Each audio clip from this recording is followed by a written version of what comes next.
Our Bible word is Romans 1 verses 5. Through him, that's Jesus, we have received grace and apostleship for obedience to the faith among all nations for his name. So this is Apostle Paul. He's writing to the congregation, or rather plural congregations in Rome, because he does not address the one church as such. He addresses all those. So they are also, if you read chapter 16, there are various people that he greets who are gathering in their house churches. So this is Apostle Paul. He wrote this around 55 to 57 AD. He was in Corinth, and this was during his third missionary journey, and you can read about that in Acts 18 to 21. And at this time he stayed in Corinth for a period of 3 months, and he was planning to visit Rome, and because he wanted to use it as a missionary basis for further missionary work to Spain. But he says, before I come or go to Rome, I must first go to Jerusalem. But after I go to Jerusalem, I want to visit Rome, you as well. So this is also Paul introducing himself to the congregations in Rome, because he's never been there. He didn't establish the congregation. He's known some people that's in Rome there, like Priscilla and Aquila. It was like a husband and wife missionary team that also assisted Paul. So this is Paul also explaining to them his understanding of the gospel. And let's focus a bit on how people wrote letters in the time of Paul. Of course, today we have a specific style of letter writing. The date will be on the top right-hand side and your address, and then you'll say, dear so-and-so, and you'll begin the body of the letter. But in the ancient world, letter writing was a bit different. It consisted of 4 main elements. Firstly, there was the opening salutation that contains the writer's name, also the recipient's name, and also a greeting. And then the second main part is a prayer, a blessing, or a thanksgiving that the writer provides on behalf of those he addresses. And then comes the main body of the letter. That is what the sender wanted to communicate. That's the occasion for the letter. And then lastly, the author would give a final greeting and farewell. Now, if we apply this to Paul's epistles, especially his epistle to the Romans, we find the opening salutation. If we go to verse 1, Paul says, Paul, a bondservant of Jesus Christ, called to be an apostle, separated to the gospel of God.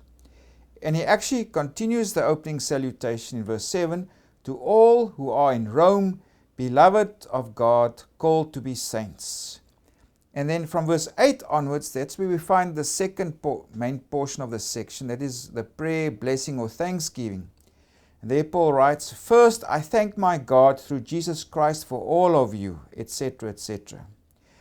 Now, in Romans, Paul elaborates both on the opening salutation and on the prayer, blessing, and thanksgiving.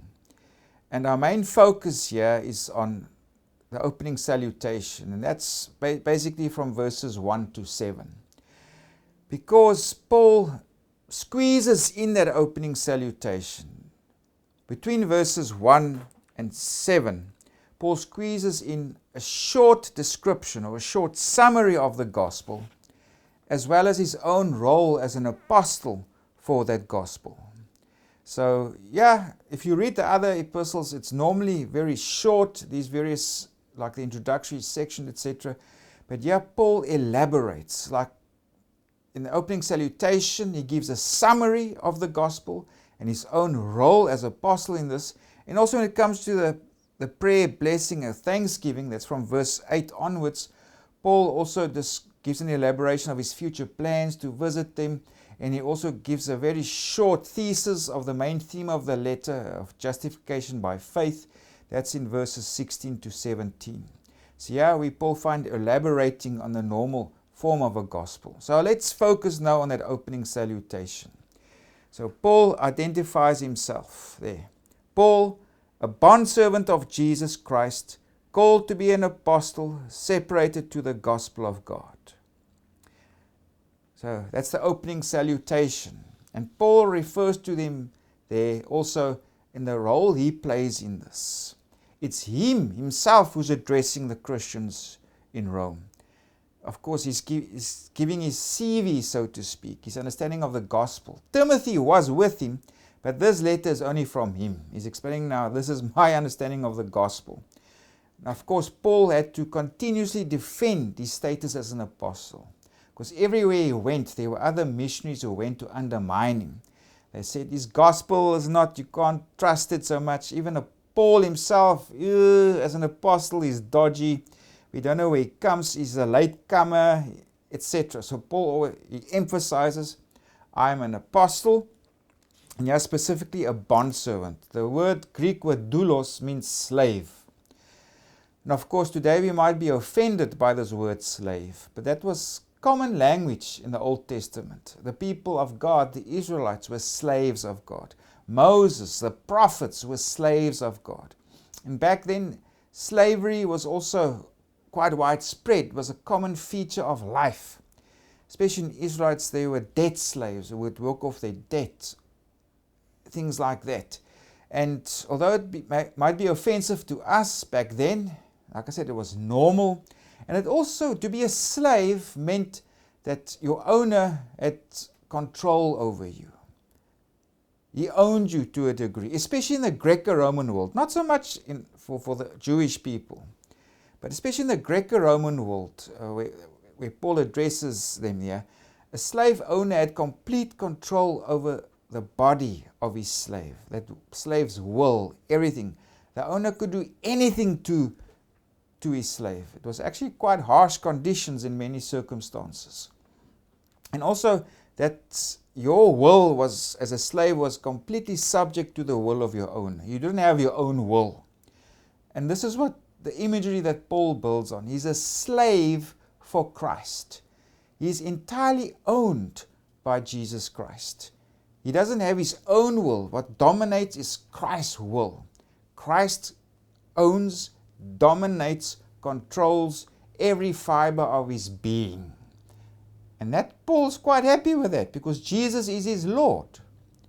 Jesus is his owner, his master. So Paul says, I am a slave. Although I'm a free person, he's even a citizen of Rome, he says, I'm a slave for Christ. It's Christ who owns me. Of course, this also wasn't usual language, because ideally he didn't want to be a slave. I mean, slavery, it was for the elite, for the people who were free. It was a terrible situation to be in, because if you were a slave, you entirely lost your will and your independence and your control over your own body. But Paul identifies himself, I'm a slave of Christ. And he says, called to be an apostle. Paul, as an apostle, of course the word apostolos in Greek, it refers to one who is sent. He's an envoy. He's a delegate. In other words, he has been authorized by the sender to do something, to give a specific message, to deliver a message. That is what the word apostolos, envoy or apostle, means. And Paul also casts this in prophetic language. This calling as an apostle is also a calling to be a prophet for God, a spokesperson for God. He says here, called to be an apostle, separated to the gospel of God. That's prophetic language.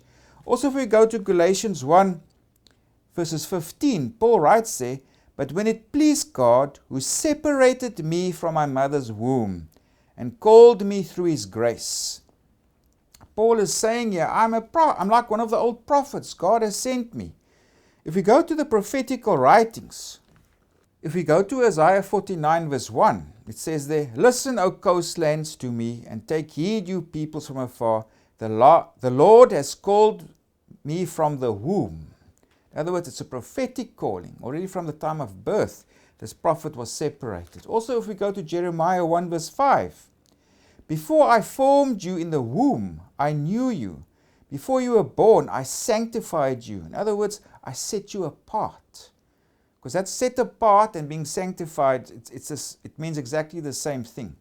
I ordained you a prophet to the nations.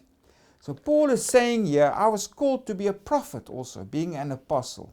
My role is also prophetic. And Paul also builds here on the language of the servant that we find in Isaiah. There are some passages in Isaiah, if we go to Isaiah 42, 49, 50, and 52, those are the servant passages or the servant songs. And it speaks here of a servant who will be a light to the Gentiles. He is God's anointed. He will bring a message of redemption. He will also submit himself to be a sacrifice of atonement for people, etc., etc. This is primarily Jesus in New Testament tradition. But Paul also builds on that image as an apostle. He's also like the servant who has been sent out to be a light to the Gentiles, because that's who he was. He is an apostle to the Gentiles. So we must remember when we read this language of Paul being summoned, being called, being separated, etc., he's a prophet also, who's also being sent out to the nations. And now we come to that piece where Paul gives a short summary of the gospel that he interspersed into that opening salutation. Paul writes, this is separated to the gospel of God. That's also language that's drawn from Isaiah, this gospel, the good news, which he promised before through his holy prophets in the Holy Scriptures. So in other words, God promised this gospel. Is not new. It's the fulfillment of Scriptures. There's continuity with what has gone before. And he stands in line with that continuity as his apostle or this prophet who has been sent.